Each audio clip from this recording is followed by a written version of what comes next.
Saban, can you just check our Facebook?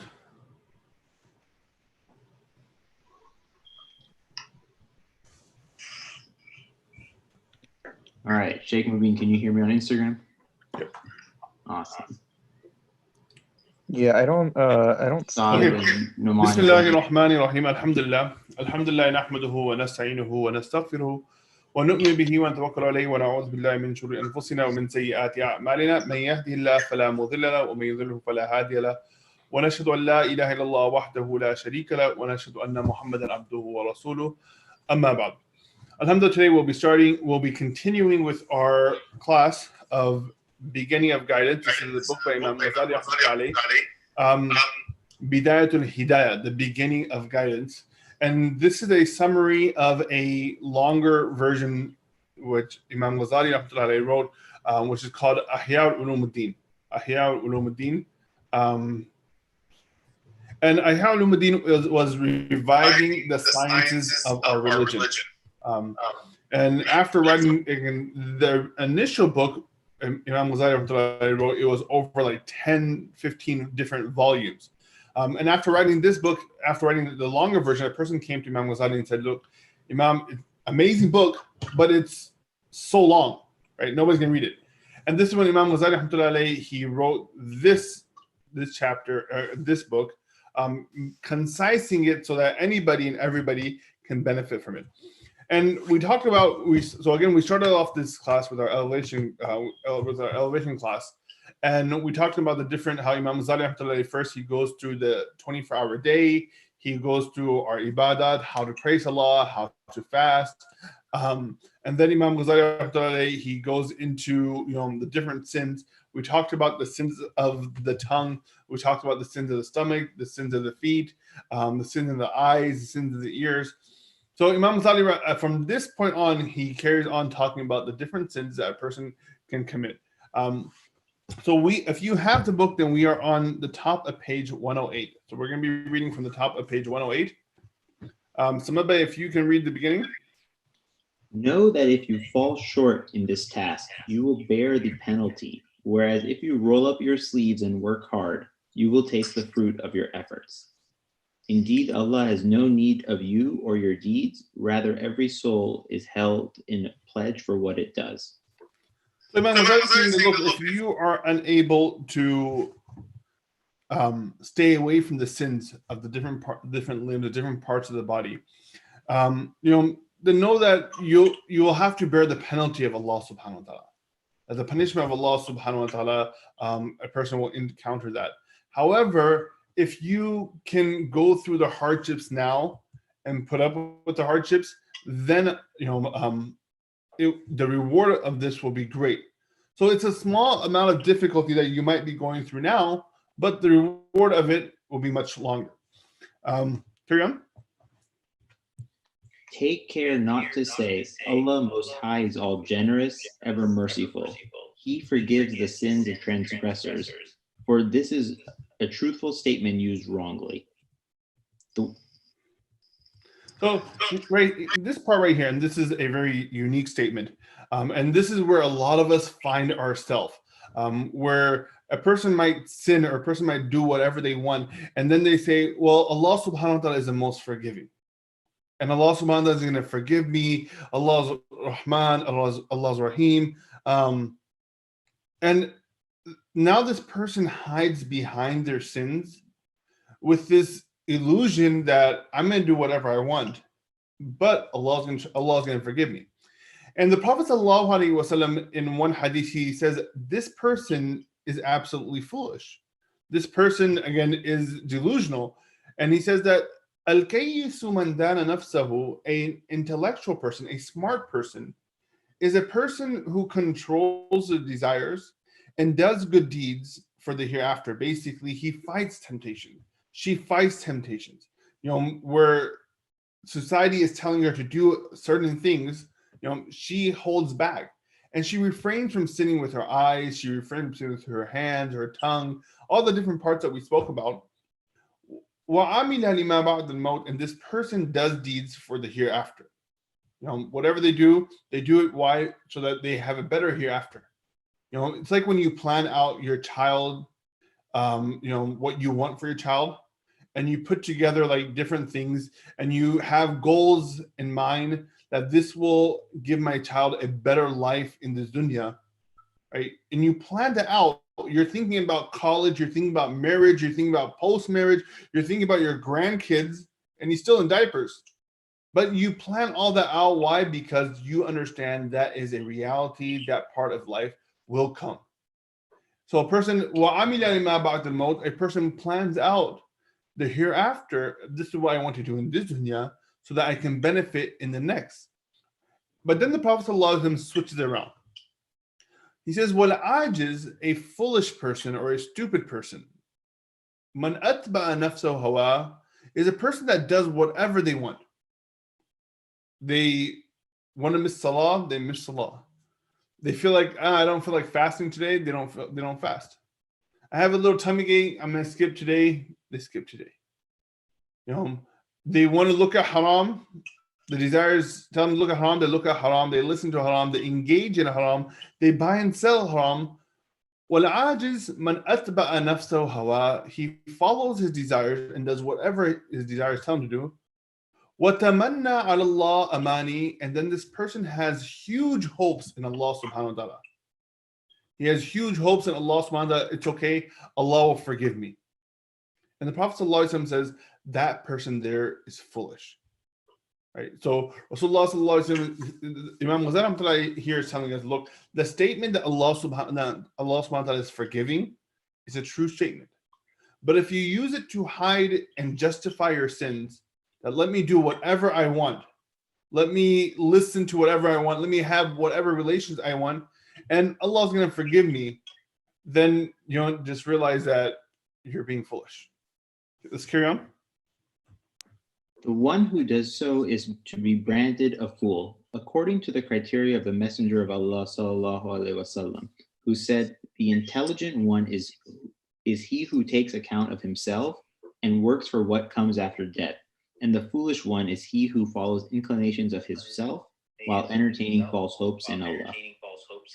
Know too that this statement of yours resembles the statement of one who wishes to become a scholar of religious sciences, yet engages in frivolous activity, all the while saying, "Allah Most High is all generous, ever merciful. He is capable of pouring into my heart the knowledge that he poured into the hearts of his prophets without any effort, reviewing, or taking notes." So here Imam is saying that, look, if you hide behind the statement to sin, then a lot of times people hide behind the statement to justify that Allah subhanahu wa ta'ala will give them knowledge. Let's say, for example, you're trying to make a change in your life and you want to become more, you want more spirituality in your life. You want to learn more about Islam. You want to learn the Quran. He's pointing out people that go into intensive knowledge of the Quran or excessive knowledge of the Quran, either doing hifz or learning the hadith of the Prophet sallallahu alaihi wasallam. So Imam Ghazali is saying that, look, if you're taking this path of change in your life, where you want knowledge, where you want sacred knowledge, then just be mindful that you have to stop sinning, right? You can't continue on sinning, and you can't continue on sinning and hope that Allah subhanahu wa ta'ala keep showering knowledge into your heart. It doesn't work like that, right? So Imam Ghazali is saying, look, if you want to change in your heart, okay, alhamdulillah, but you're gonna have to stop sinning, right? And this this understanding, in Islam we call it raja, to have hope in Allah subhanahu wa ta'ala. And to have hope in Allah subhanahu wa ta'ala, it's really important that a person doesn't lose hope. Allah subhanahu wa ta'ala in the Quran says, "La taqnatu min rahmatillah," that tell my servants not to lose hope, right? "La taqnatu min rahmatillah," do not lose hope on me. But at the same time, you can't have excessive hope. That it's okay, Allah has my back, Allah has my back, right? But there has to be a balance between the two.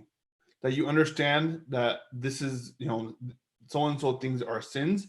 I can't do it, right? And at the same time, if you do commit a sin, if you do, again, this is how Allah subhanahu wa ta'ala has made us, that we get tempted, that sometimes we end up sinning. But if we do commit a sin, then just know that Allah subhanahu wa ta'ala can forgive us, that His forgiveness is great, right? So Imam Ghazali right here in this paragraph talks about, a person who's going on this path of gaining knowledge. If you want to be a person who holds the knowledge of Allah subhanahu wa ta'ala, then you must stop, you must stop sinning. And this reminds me of the incident of Imam Shafi rahmatullahi alayhi, where Imam Shafi rahmatullahi alayhi, he goes to his teacher and he says, Shaqawtu ila Waqi'i. I went to my teacher Waqi and I was complaining about the weakness in my memory. So it's like, if you ever tried to memorize some Quran but found it difficult, right? Let's say for example, it's the month of Ramadan, you're thinking to yourself, okay, I'm going to start learning some more of the surahs at the end. I'm going to start listening to some Quran and start memorizing the Quran, but I can't remember it. It's difficult. So here Imam Ghazali, he says, Shaqawtu ila Waqi'i su'a hifzi. I went to my teacher Waqi and I complained to him about the weakness of my memory. And Waqi, what he says to me in return, he says, stop sinning. He says, stop sinning. Why? Because the knowledge is the light of Allah subhanahu wa ta'ala. And sinning, Allah subhanahu wa ta'ala doesn't combine both of these two into one person's heart. That you sin and Allah gives you knowledge. So you fill that heart up with either one of the two. Either you want the knowledge of Allah subhanahu wa ta'ala, you want to learn the Quran, you want to learn the hadith of the Prophet sallallahu alaihi wasallam, or you want to sin. Let's carry on. It also resembles a statement of one who desires wealth, yet does not engage in farming, commerce, or any gainful occupation. He remains without any employment and says, truly Allah is the all-generous, and to Him belong the treasure houses of the heavens and earth. He is able to make me come across a treasure which will free me of the need to earn a living. For truly He has done that for some of His slaves. So here, Imam, now he switches it around. Right, so we were talking about the spirituality part. That okay, you want Jannah, you have to, you can't have hope that Allah's going to forgive you. You want knowledge, you can't sin as well. Then he switches it around and says, if you want the dunya, right, and there's nothing wrong with wanting dunya. Allah subhanahu wa ta'ala has put us here. The important part is that the dunya doesn't infiltrate and penetrate our heart. If you want to earn halal earning, right, livelihood, and the Prophet sallallahu alaihi wasallam hadith says, "Talabul kasbul halali faridatun ba'da al-farida," that earning a pure and clean earning livelihood is mandatory after the mandatory acts. So that's absolutely okay. So Imam Ghazali is here, he's saying that, look, if you want to earn money, then you can't be at home. I mean, in this state that we're in right now, I guess you kind of have to be at home. I'm not telling anybody to leave their house. But outside of the lockdown, if you want to earn, that's going to require you to get up and go to work. Then get up and put in that time. And that's what anything, if you want your relationship with your spouse to be solid and firm, then you got to give the effort. You can't just say, this is what I want, this is my, my order, and then not do anything, right? It's not a restaurant that you just say, okay, this is what I want, give me this. Amazon, Prime, next day, I have it. No, but it takes effort. Now, whether that effort's in your deen, whether the effort's in your dunya, whether the effort's in your relationships, anything that you want, it will take effort. You can't just put your hopes on Allah subhanahu wa ta'ala, Allah's going to make it happen. It's like a person who constantly says, oh, Allah, help me lose weight. Oh, Allah, help me lose weight. But they can't stay off the biryani. They can't work out. It's not going to happen, right? Two things. Number one, we ask tawfiq from Allah subhanahu wa ta'ala. And number two, we put the effort. And then number three, we ask Allah subhanahu wa ta'ala to give us the results. Right? So anything that you want, number one, you ask Allah subhanahu wa ta'ala tawfiq. Number two, you must put the effort. And number three, after you putting the effort, you have to ask Allah subhanahu wa ta'ala for the end results. A lot of time what happens is that we put the effort, but Allah doesn't get the end result. The end result is held back. So that's why it takes all three of these things. Let's carry on. If you heard these two men speaking, you would think them stupid and make fun of them, even though the description of Allah's generosity and power may be true and correct. In the same way, the people of religious insight may deride you when you demand forgiveness while doing nothing at all toward it. For Allah Most High has told you, man will have nothing but what he strives for. And he, mighty and majestic, also says, you are rewarded only for that which you used to do, as well as, verily those who do good are in the gardens of ease. So Imam Ghazali now he brings a look, the first two people that we just talked about, you might think that they're foolish, that how can they expect these outcomes without putting the effort? Then he says, well, if you think they're foolish, then people of spirituality would think that you're foolish if you want Allah's forgiveness, but you're not working towards it. And then he says that, remember, the only reward that you will get in the hereafter is for the actions that you've done in the dunya, not the actions that you wish you'd done, right? Again, we understand that sometimes a person makes the intention and then they're not able to do it. That's a different thing, right? But one is that you just want to do it, but you didn't even try doing it, right? Absolutely, a person will not get the reward for that. And Imam Ghazali also said that a man will have nothing but what he strives for. Whatever we make it ever for, that's what we'll have in the hereafter. So Imam Ghazali basically wraps it up. Again, when he talks about all of the sins of the body parts, he then wraps it up and by saying that keep in mind, you're going to have to put in the effort.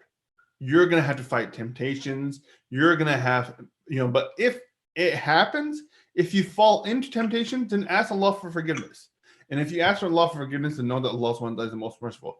But the key is that each time that you are sincere in your repentance to Allah subhanahu wa ta'ala. Let's carry on. If the human being, relying on his generosity, the mighty and majestic, does not abandon his efforts in the realms of seeking knowledge and livelihood, likewise should he not abandon seeking his provision for the next life. Do not be deceived, for verily the Lord of this world and the next is one. He is in both worlds all generous and ever merciful. His generosity does not increase by his providing for you. Rather, his generosity is only in his facilitating for your path to reach the everlasting dominion by giving you patience to abandon your sensual desires for a few days. This is the epitome of generosity. Remember that I said that, look, we use the same skill for this dunya, for the hereafter.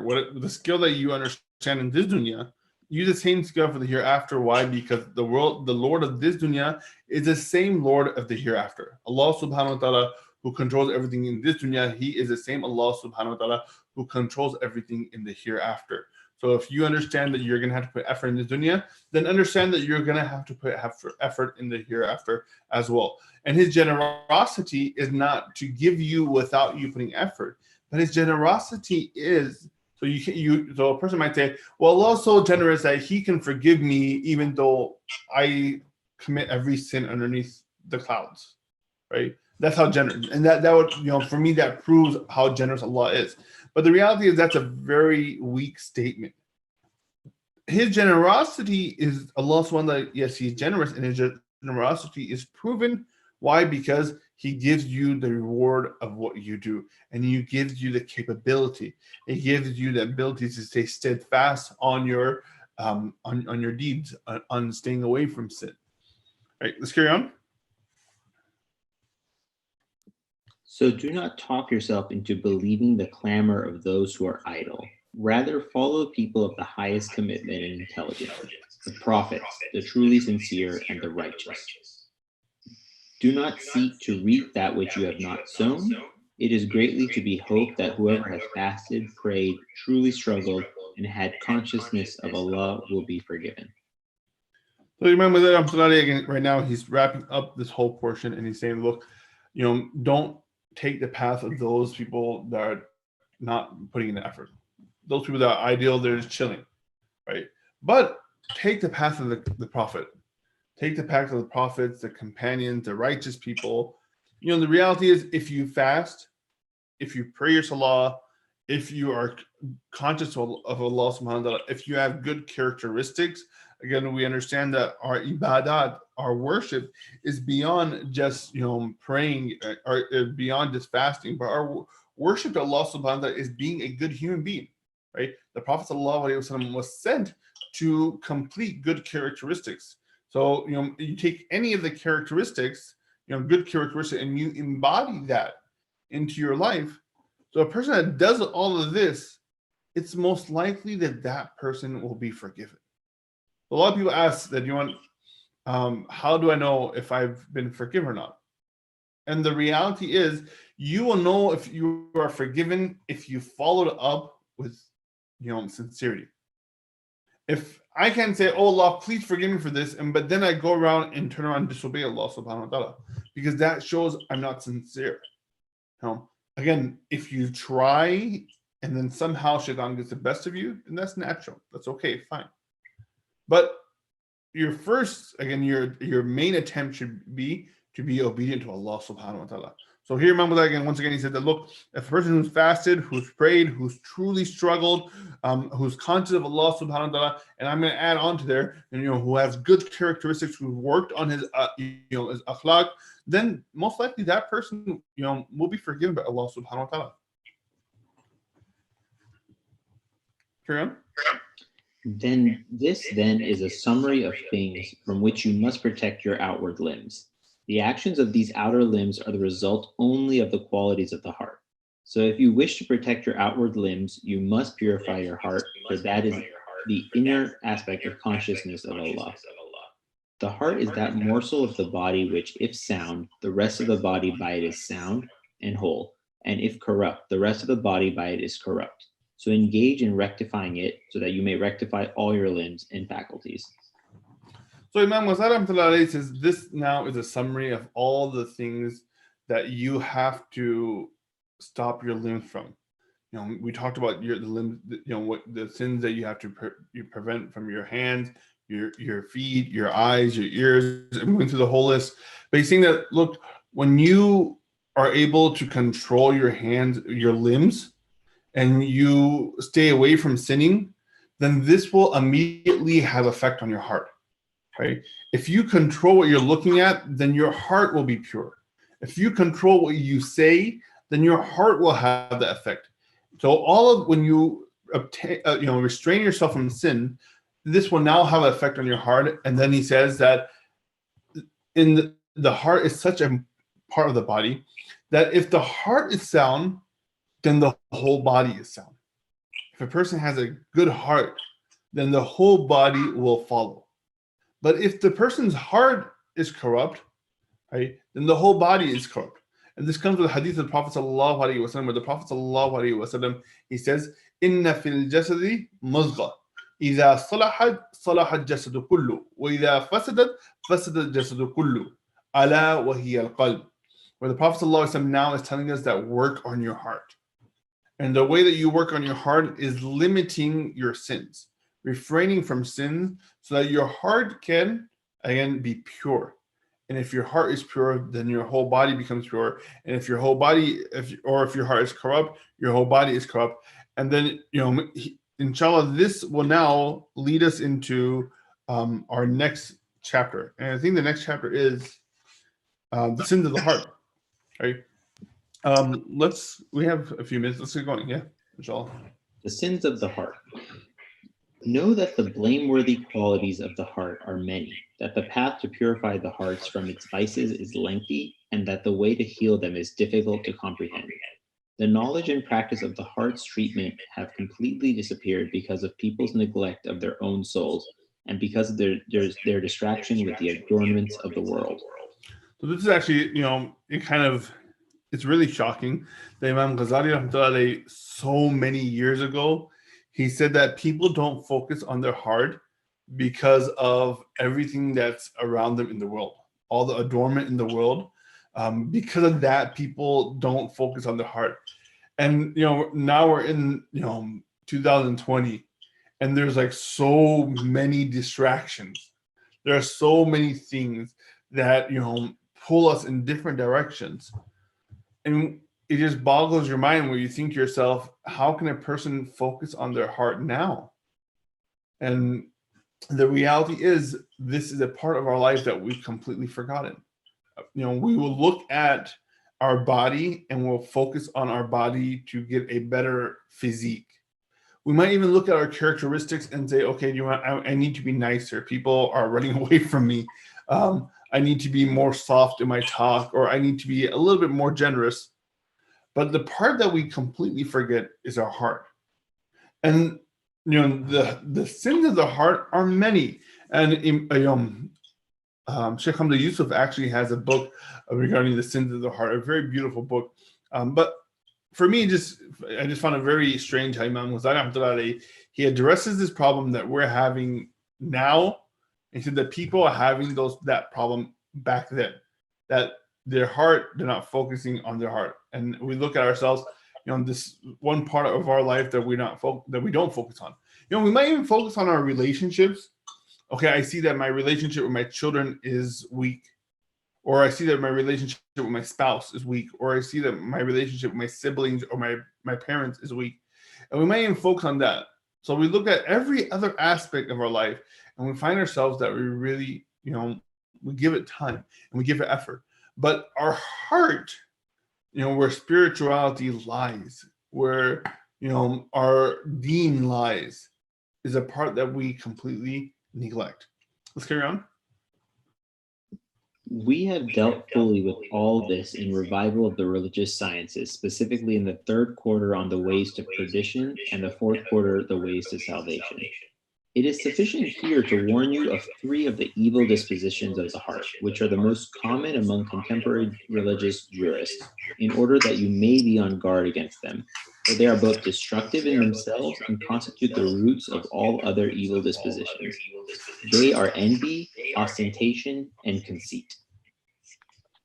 So Imam Ghazali, he says that, look, that all the sins of the heart, just like the sin of the tongue he brought in Ihya Ulumuddin. Here he says, well, the sin of the heart, he has that in Ihya Ulumuddin, but over here, just in this book, he will be covering 3 different sins of the heart, right? 3 different sins of the heart. But if you want to go into detail, then Ihya Ulumuddin is where it'll be. And the 3 that he's been covering here, number 1 is envy, number 2 ostentation, and number 3 is conceit. So we'll cover. Let's carry on. Let's see how much we get done. Strive your utmost to purify your hearts of these vices. If you conquer these, learn how to guard against the others, which are mentioned in the quarter on the ways to perdition. But if you're unable to deal with these 3 evil dispositions, you will find yourself even less able to deal with the others. Do not imagine. Go ahead. So it's like Imam Ghazali, he takes all of the sin of the heart and he brings down 3 of them by saying, look, start with these 3. Work with these 3. When it comes to your heart, work with these 3 things. And if if you're not going to do anything else, then make sure you work on your envy. Make sure you work on these 3. And if you do this, then inshallah, this will be a stepping stone for you to even, take it a step further and build more. But this is like the bare minimum that Imam Ghazali is bringing. Do not imagine that you will be able to maintain a sound intention in your pursuit of secret knowledge while there exists an iota of envy, ostentation, or conceit in your heart. The Messenger of Allah ﷺ said, there are 3 destructive vices: obeying an impulse to be stingy, following passion, and admiring oneself.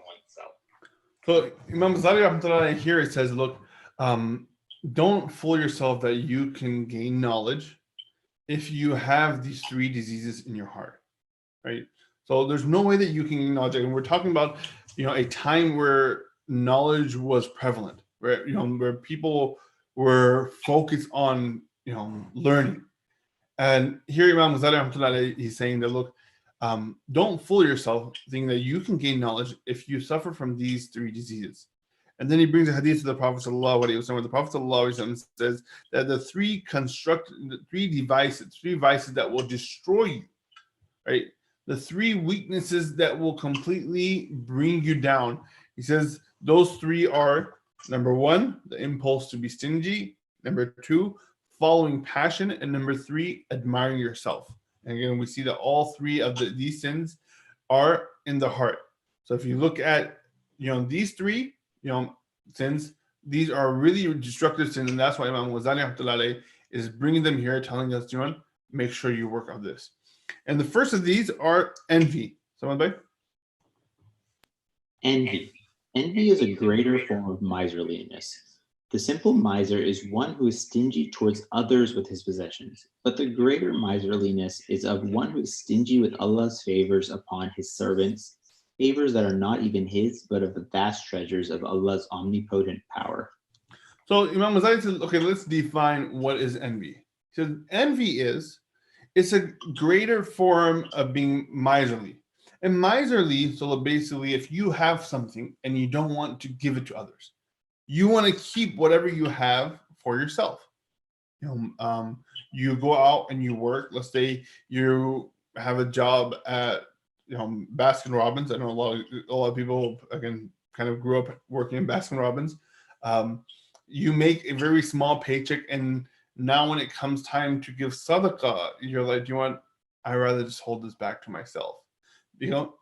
So whatever is yours, you don't want others to have, right? And you can take that when it comes to your wealth, or you can take that when it comes to your possessions. You don't like to give, and that is a lower form.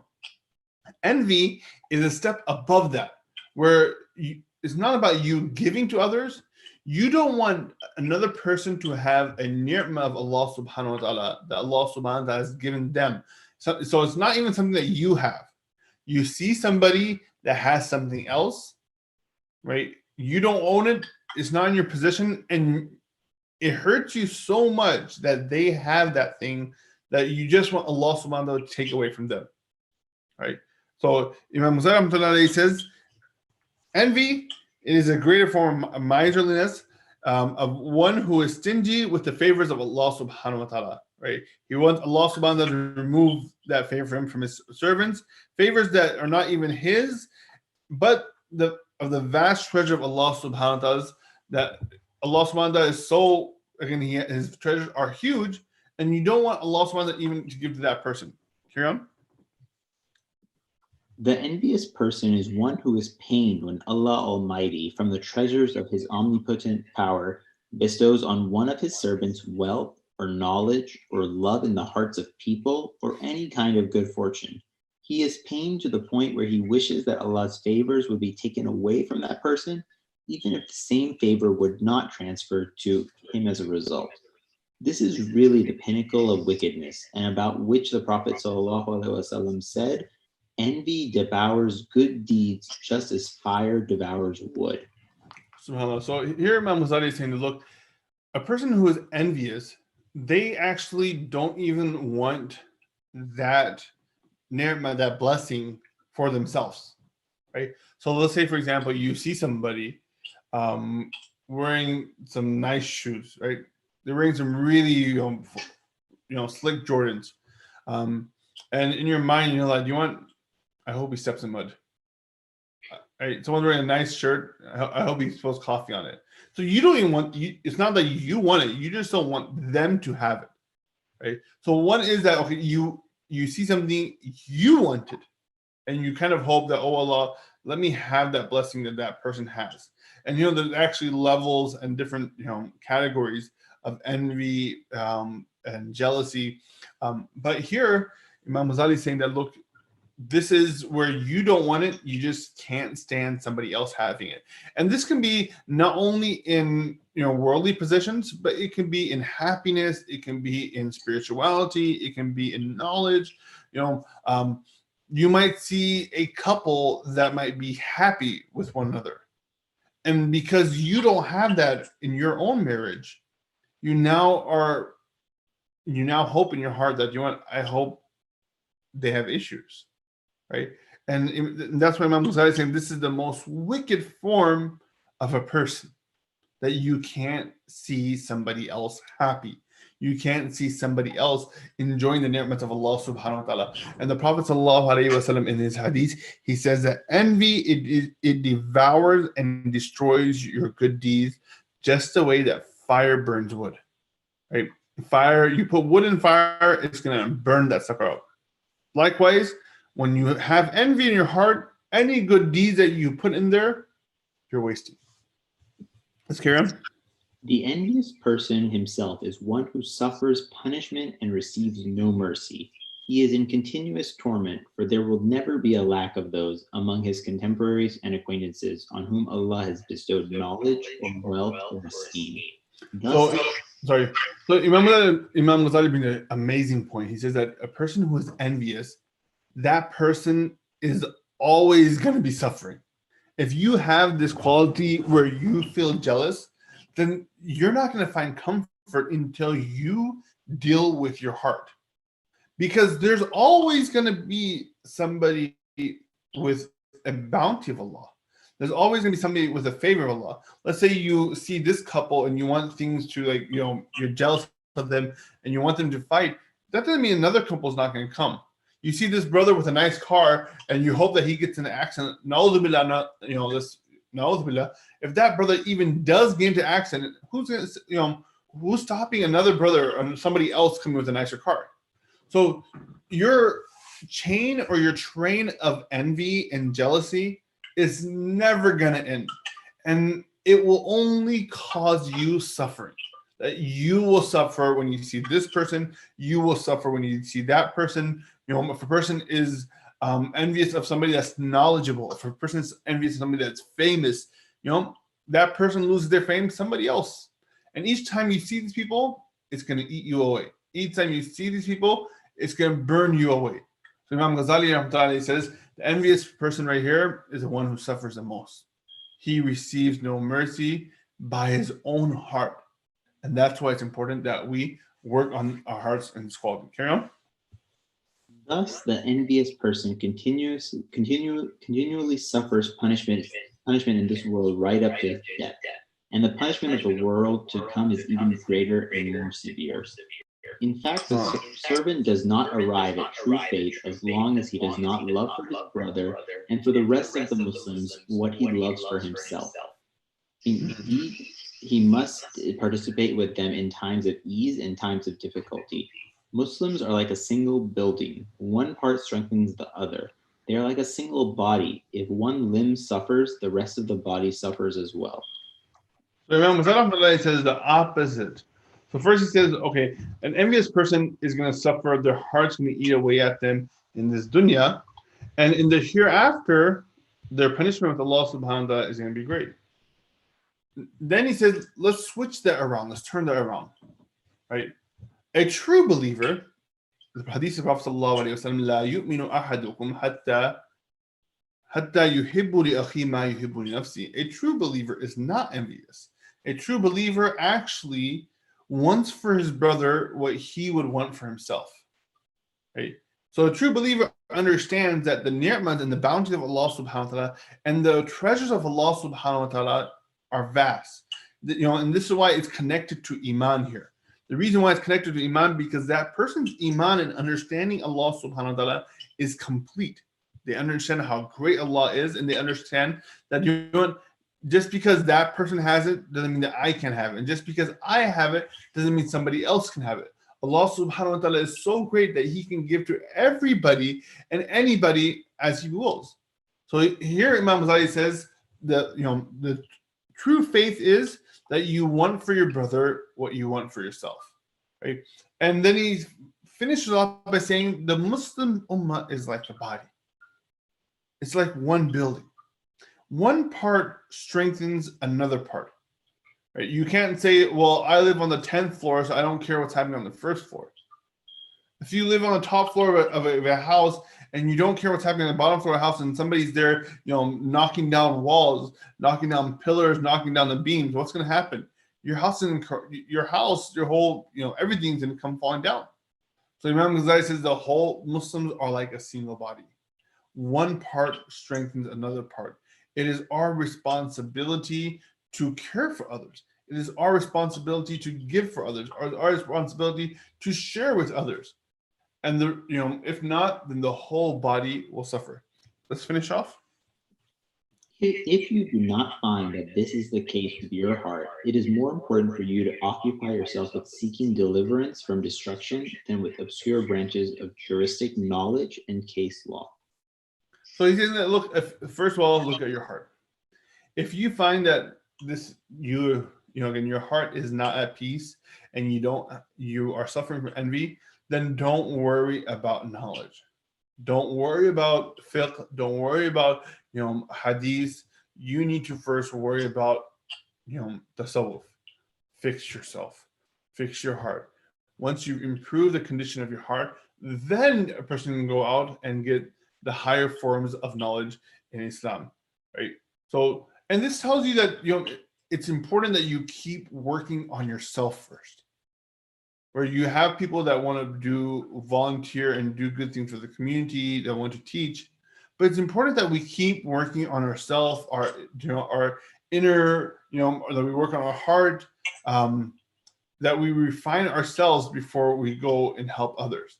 And the best part, the most important part is refining our heart and cleaning our heart, right? Which, of course, if you look at envy is from a person's akhlaq, from a person's characteristics. And this once again tells us that to have good characteristics, that person should always be working on their characteristics, on their morals, their akhlaq, how they present themselves to other people. And of course, this is a form of worshiping Allah subhanahu wa ta'ala. But inshallah, what we'll do, we'll wrap up here. Again, in today's class, we finished off the sins of the limbs, and we talked about how a person should not have high hopes in Allah subhanahu wa ta'ala and just do whatever they want, but there's a balance between the two, that you should have hope, but not, again, you should have hope if you sinned, Allah will accept your Allah will accept your forgiveness, Allah will accept your repentance. But again, we know the hadith of the Prophet sallallahu alaihi wasallam. The Prophet sallallahu alaihi wasallam says, "Al-kayyisu man dara nafsahu wa amila lima ba'da al-maut." A smart person, an intelligent person, a person who controls his desires and does things for the hereafter. وَالْعَاجِزُ مَنْ أَتْبَعَ نَفْسَهُ هَوَاهُ. And a foolish person is a person that just does whatever his desires tell them, and then he has high hopes in Allah subhanahu wa ta'ala. So we talked about that. We started about the sins of the heart, and we talked about the importance of that the heart holds. Actually, we linked the two by saying that if you control your limbs, then this will have an immediate effect on your heart. If you can control your limbs, it will have an immediate effect on your heart. And if your heart is sound, then your whole body will be sound. If your heart is corrupt, your whole body will be corrupt. And then we talked about how Imam Ghazali says, look, in this book, Imam Ghazali was only going to bring 3 sins of the heart. Work on this first. If you can conquer this, then go ahead to the remainder. And from these 3, we talked about number 1, envy. What is envy? Envy is that you see something, a ni'mah that somebody else has, and you don't want them to have it. It's not miserly that you don't want to give what you have, but this, you don't want somebody else to have it, and you don't even want it yourself. It's just that pain and suffering that you get when you see other people, living it up. But inshallah, next week we will carry on page 114, ostentation. If we have any questions, feel free. I know right now we are on our Zoom call. If there's anybody on the Zoom call that would like to ask a question, you can ask a question. If there's anybody on the Instagram, on our Instagram, you can ask a question out there. If there are no questions, then inshallah we will be wrapping up, and I guess get ready for iftar. So, what's for iftar today? Enchiladas. Enchiladas. You know what? I'm not joking. I thought about that. We should do enchiladas as well. But what happened was the other day I tried making pizza, and we messed up the dough. We didn't activate the yeast, so I still have a huge batch of dough that we're going to do something with today, inshallah. So that's but I did want to make enchiladas. But again, what we'll do, we'll wrap up here. And Jazakallah khair for joining us. And inshallah, next week we will continue on this session that we have of Imam Ghazali today's Bidayat al-Hidayah. Again, once again, the book is called Bidayat al-Hidayah, the beginning of guidance. If if you want to purchase the book, you can purchase the book. I know we on our Zoom call we actually have a PDF that you can. You have a question. Am I allowed to have high hopes that Allah will forgive me for missing Asr? Harun is in Chicago. and this is right. I know right now is usher time for him, so he's asking me this question so that he can, not pre-usher right now. Again, I don't. You do have to go pre-usher. I'm not going to give you. I'm not going to give you a green light on a pass on missing usher. But again, the high hopes in Allah Subhanahu wa Taala is that Allah will forgive us, right? But it's our job to make sure that we do, the deeds that Allah Subhanahu wa Taala has ordained upon us, has made farz upon us. But again, Harun, it's good seeing you. Inshallah, I hope that you're doing well. But inshallah, we will continue on next week. I don't see anybody else with any questions. Jazakallah khair. Subhanallah bihamdi. Subhanakallahumma wa bihamdika wa nashhadu an la ilaha illa anta wa nastaghfiruka wa natubu ilayk. Wa akhiru da'wana alhamdulillahi rabbil alameen.